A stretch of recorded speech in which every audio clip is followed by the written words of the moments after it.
नरसिंह भगवान का अवतार इस धरती पर क्यों हुआ, वे भक्तों का कितना ध्यान देते थे, कितने भाव के द्वारा उनको समझाते थे कि जो भक्त उनकी शरण में चला जाता था वो दोबारा दूसरे की शरण में नहीं जाना पसंद करता था। भक्त जैसे प्रहलाद हुए,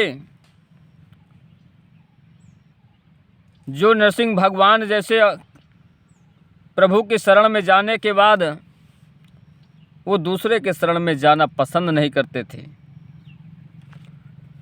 तो इसका क्या तात्पर्य है, इसका क्या महत्व है। नमस्कार प्यारे मित्रों, माता पिता तुल्य बुजुर्गों, युवा हृदय सम्राट भाइयों एवं बहनों व प्यारे बच्चों, आप सबको आल्हा रामकेश यादव यूट्यूब चैनल में एक बार आपका फिर स्वागत है। दोस्तों, आज का वीडियो बहुत ही शिक्षाप्रद एवं ज्ञानवर्धक व रोचक है। आज का विषय है भगवान नरसिंह का अवतार इस धरती पर हुआ और भक्तों के साथ उनके क्या भाव थे। तो आइए जानते हैं इस वीडियो में। परंतु आपसे निवेदन है कि हमारी वीडियो में शुरू से अंत तक बने रहें। और यदि आप हमारे चैनल पर नए मेहमान बनकर आए हैं और हमारे चैनल को सब्सक्राइब नहीं किया हो तो आपसे निवेदन है कि आप हमारे चैनल को सब्सक्राइब अवश्य कर लेना और घंटी वाला बटन भी दबा देना। आइए प्यारे दोस्तों, आपको बताते हैं कि भक्त प्रहलाद भगवान की शरण में इतने लीन क्यों थे, जबकि आप लोग जानते हैं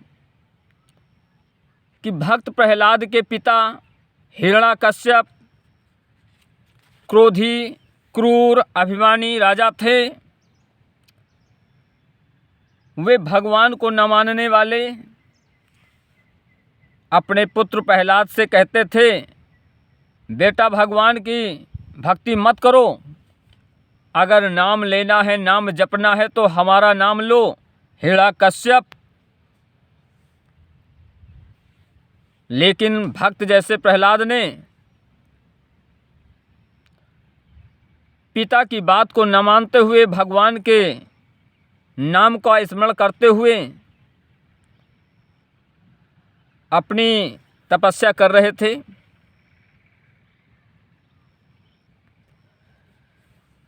जब प्रहलाद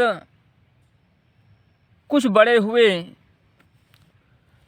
तो विद्यालय, ये जिसको स्कूल कहते हैं, पढ़ने के लिए गए। तो सब बच्चे स्कूल की शिक्षा प्राप्त कर रहे थे, लेकिन उसमें भक्त प्रहलाद अपनी पाठ्य पुस्तकों में जो कापियाँ होती थी उसमें राम राम राम राम भगवान का नाम ही केवल लिखते थे और कुछ नहीं लिखते थे। वहाँ पर तरह तरह के बच्चे इतराज़ करते थे, अपने घरों में बताते थे कि प्रहलाद हमें पढ़ने नहीं देते हैं, वो भगवान का स्मरण कराते हैं। इस तरह के संदेश जब प्रहलाद के पिता हिरण्याकश्यप के पास जाता है तो क्रोध के मारे अपने मंत्री को बुलवाते हैं और कहते हैं कि हे मंत्री, प्रहलाद के पास जाइए और प्रहलाद से आकर बोल दीजिए कि हे राजकुमार, हठ छोड़कर विद्या पढ़ो। और हे राजकुमार, तुम ये बात मंत्री से बताया तो मंत्री ने उस प्रहलाद से बताया कि हे राजकुमार, तुम भले ही छिपकर राम से प्रीत कर लो, लेकिन अपने पिता का नाम विशेष रूप से रटो, भगवान के चक्कर में मत पड़ो। प्रहलाद बोले कि हे मंत्री जी, अल्प जीवन में राम भक्ति करनी चाहिए। तभी राजा के पास नगरवासी जुड़कर आए और बोले कि प्रहलाद ने हमारे बच्चों को भी बिगाड़ दिया है। वे पढ़ते भी नहीं हैं और हमारे बच्चों को पढ़ने भी नहीं देते हैं और राम राम ही रटवाते हैं। अगर प्रहलाद फिर पाठशाला में पढ़ने जाएंगे तो हम नगर छोड़कर चले जाएंगे। राजा पंडित से क्रोध करके बोले कि तुमने हमारे बच्चों को राम भक्त करके बिगाड़ दिया है।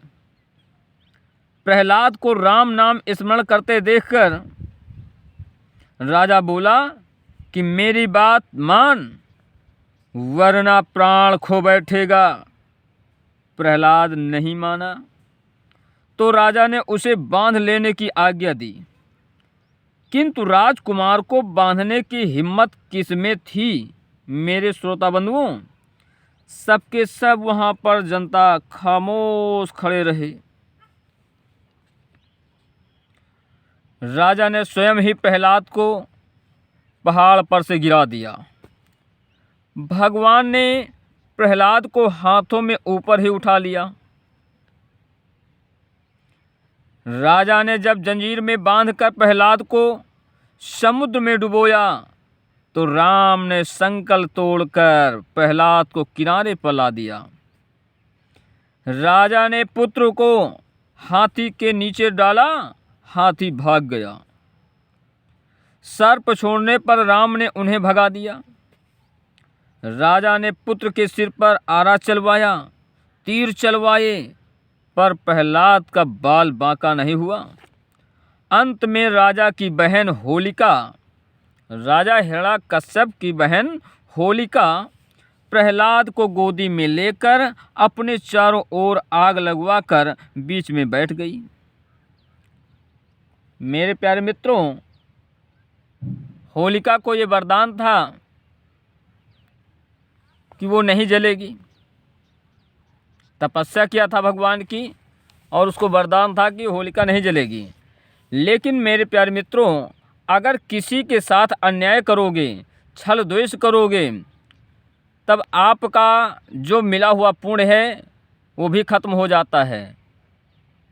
होलिका को तपस्या करने के बाद ये वरदान मिला था कि आप आग में नहीं जलेंगी, लेकिन जब दूसरे को जलाने की सोचने लगी तो लीला नारायण की कि होलिका स्वयं जल गई और प्रहलाद बच रहे हैं।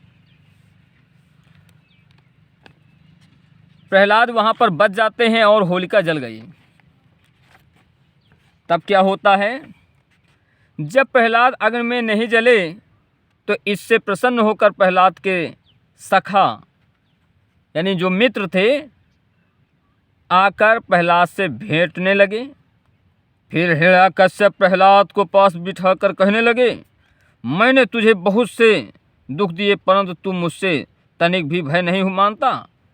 पिता की बात सुनकर प्रहलाद कहने लगे कि हे पिताजी, जिसके हृदय में भगवान है वो निडर है, उसका कोई अहित नहीं कर सकता।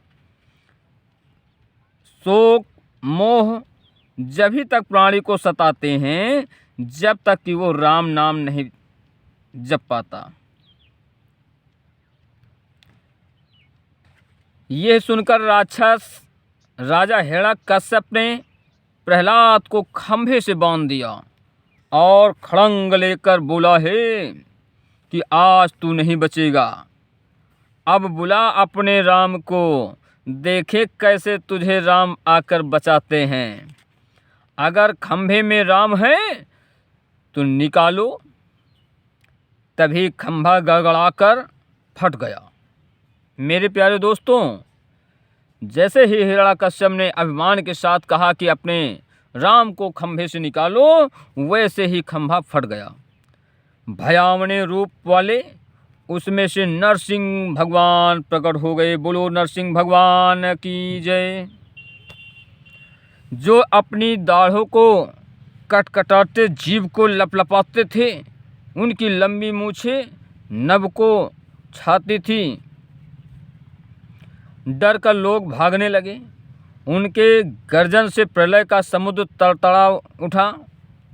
हाहाकार मच गया मेरे प्यारे श्रोता बंधुओं। उनकी गर्जन त्रिलोक में सुनाई पड़ने लगी। ब्रह्मा चौंक गए, शंकर का ध्यान भंग हुआ। शेष जी हिलने लगे।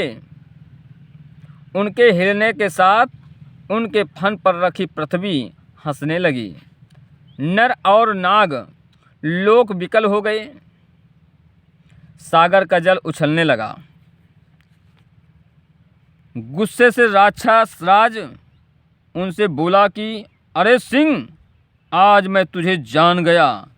तूने ही धोखे से मेरे भाई हिरण्याक्ष का वध कर डाला था। अब नरसिंह का रूप धारण करके मेरे पास आ गया है, कहकर गदा से राजा ने उन पर प्रहार किया। नरसिंह ने उसे दे मारा। इस प्रकार देर तक युद्ध होता रहा। नरसिंह भगवान ने नाखूनों से राक्षस राज का पेट चीर डाला।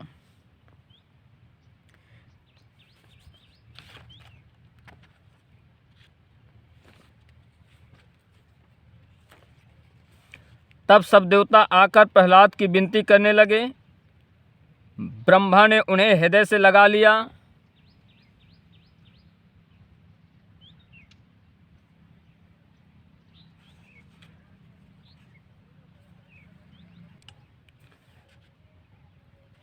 जब ये स्थिति गुजरी तब सब देवता आकर प्रहलाद की विनती करने लगे।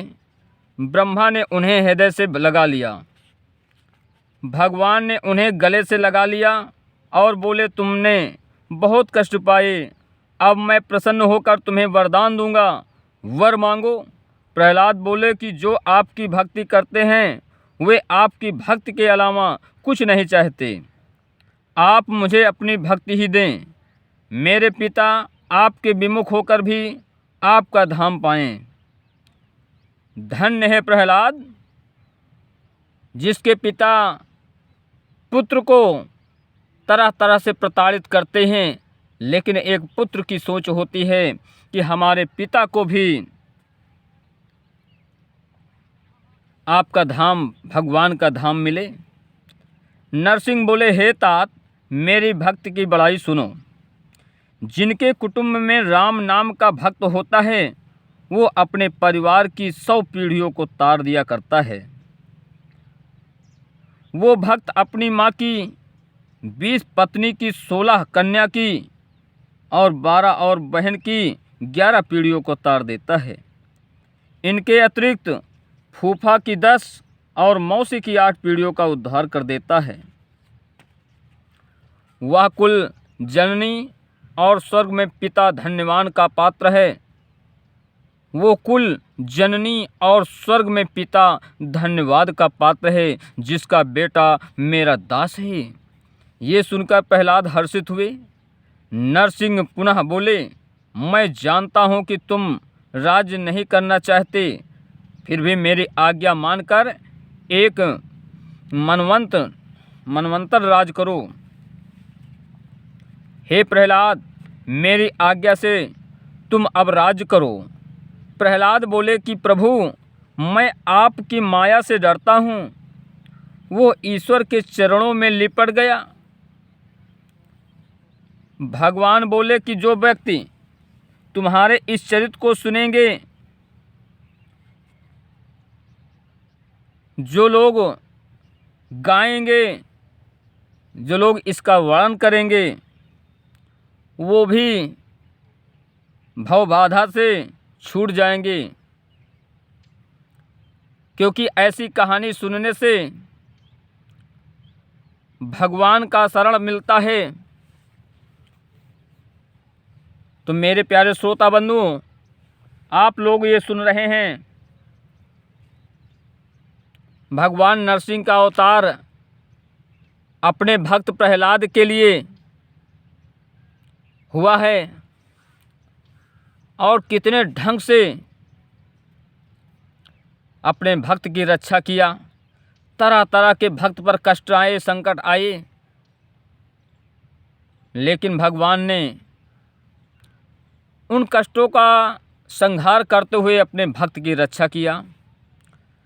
तो मेरे प्यारे श्रोता बंधुओं, अगर ये कहानी आप लोगों को अच्छी लगे तो आप लोगों से मेरा निवेदन है, आग्रह है, विनय है कि आप लोग हमें अपना मान सम्मान दुलार देते हुए हमारे इस वीडियो को लाइक करें। और आप लोगों से निवेदन है कि जो लोग हमारे इस आल्हा यूट्यूब चैनल में पहली बार वीडियो देख रहे हैं, जो अतिथि के रूप में आए हैं, मेहमान के रूप में आए हैं, उनसे आग्रह है, निवेदन है कि आप लोग हमारे चैनल को सब्सक्राइब अवश्य कर लें और घंटी वाला बटन दबा दें। ये सब्सक्राइब और लाइक आपके द्वारा दिया गया मान सम्मान दुलार है, प्यार है। अगर किसी प्रकार की इस वीडियो में कोई त्रुटि समझ में आ रही है या अच्छाई आ रही है, जो कुछ भी है उसको हमारे इस कमेंट बॉक्स में आप लोग हमें प्रेषित करने का कष्ट करें। अगर कोई त्रुटि है तो उसको मैं सुधारने का प्रयास करूंगा। और मेरे प्यारे दोस्तों, सभी को निवेदन है, सभी से अनुरोध है कि आप लोग हमारे वीडियो को अपने मित्रों तक पहुंचाने के लिए हमारे चैनल को शेयर करने का कष्ट करें, हमारे वीडियो को शेयर करने का कष्ट करें, जिससे हमारी वीडियो आपके मित्रों तक आसानी से पहुंच जाएं। और मैं चाहता हूं कि सभी का कल्याण हो सके। और अगर आपको कहीं हमारी वीर रस आल्हा गायन की प्रस्तुति का कार्यक्रम चाहिए तो हमारे YouTube चैनल पर हमारा मोबाइल नंबर आपको मिलेगा। आल्हा रामकेश यादव मोबाइल नंबर है 9161177571। मैं अपनी बात को यहीं पर विराम करता हूँ। नमस्कार दोस्तों, बाय बाय।